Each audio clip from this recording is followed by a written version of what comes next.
Welcome back to Sports Talk ATL. I am Chase Earl, joined by Jake Gordon and Alex Lord. So now in the last segment, I established you are not going to sit here and watch this show with your tail tucked in between your legs and scared of the Philadelphia Phillies. You're not going to do that as a fan of a team that won 104 games. You're not going to do that. I'm not going to let you get away with that. You're not going to watch my show. You need to turn it off right now if you're going to do that. You need to turn it off, log off. Do not come back. Do not come back. You are not welcome here.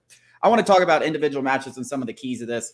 I think the biggest X factor, and I don't even think it is particularly close, is Spencer Strider. Spencer Strider has completely owned the Phillies. He's 8-0 with a sub-2 ERA and a K9 closing in on 14. Completely owned this team. Now, Phillies fans and some Braves with PTSD are going to be reminded of what happened last year in the playoffs. That was not the same Spencer Strider. This is a different Spencer Strider, but there is some semblance of pressure on him to overcome what happened a year ago. So I think what's big for him is to go out and just think about do what you do. Do what you've done against the Phillies all the time. Forget about what happened last year. Understand that you were not right. Don't let the moment get the best of you. I think if he does that, he's going to dominate. I think he's going to pitch twice in this game, game 1, game 4.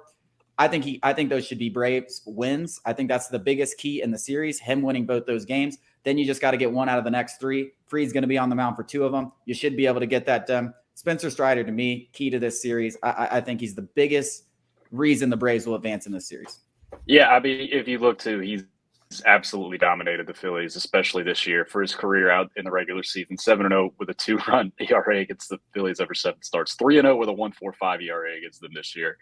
He's just got to keep doing what he's been doing, and he'll be just fine. I am glad the Braves did get a few days off. You know, the whole rest versus rust argument, but at the end of the day, I still think he's going to be fine as long as his velocity is not down. That's really all I'm worried about. I'm going to stick on the pitching staff, and I'm going to go to the high leverage guys: Pierce Johnson, AJ Minter, Raciel Iglesias. Those guys have got to be on, because when we give them a lead, the Phillies can change the game with the swing of the bat. Those guys have got to be on. We get to those guys with a lead, we should be winning those games. We cannot surrender leads with our 7, 8, 9 guys.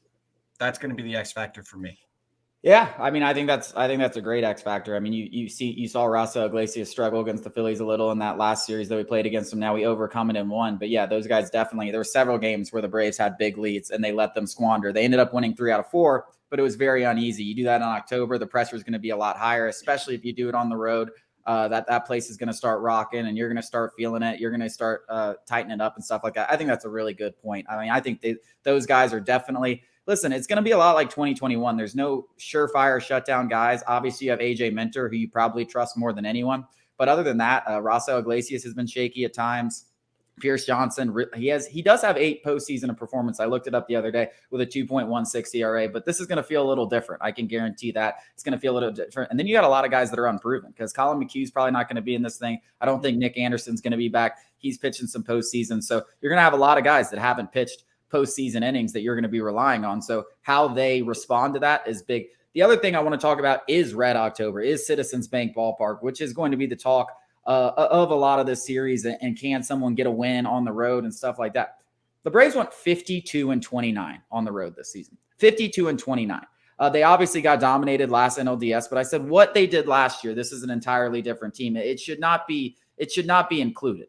Do they perform better on the road this year? I know the place is crazy, but baseball fans are crazy when they're in it. When you hit a couple home runs, Red October sits down real quick. That stuff when it's 0-0 and 1-0 and the team's got a lead, yes. But the Braves have been the best first inning team in the history of baseball. If you can do that in Philly, it changes the whole complexion of that home field advantage. Braves have done that all season long. Can they do that in this series and take it home? If they do that, if they went on the road, they should end this thing before 5 games. Yeah, and I think so too. And that's really what I think it comes down to for the most part is I don't think you can waste games like we talk about a 5-game series. Nola had to pitch last night. I think Wheeler pitched. Did Wheeler pitch game 1 or was it Ranger Suarez? I can't remember. He pitched game 1. He's going to pitch game 2 in this one on full rest. Unless they want to go short rest, I'd be shocked if they start. That's what I was thinking.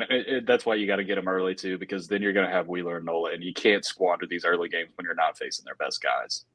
That's what I was going to say. That was my other point. Game 1 is a must win.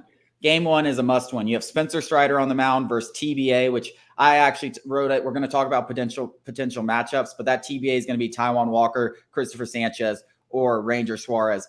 That is a unbelievable edge that you have in Game 1 because they had to play the wild card series. That's something that you cannot squander. That people ask, what did we all work for to get here? Well, you got home field, but you also got that edge in the pitching matchup where you can face Strider against their third guy. You have got to win that game, especially at home. Game 1 is a must win. I think that might define this entire series. I hate to say it because you're putting all your eggs in the first game of the series, but you get behind the 8 ball like you did last year, and then you have Zach Wheeler coming in Game 2, which is exactly what happened. We happened to win Game 2. We might not be so lucky this time, and you go back to the bank down 2-0. You can kiss it goodbye. We don't even have to watch the rest of the series.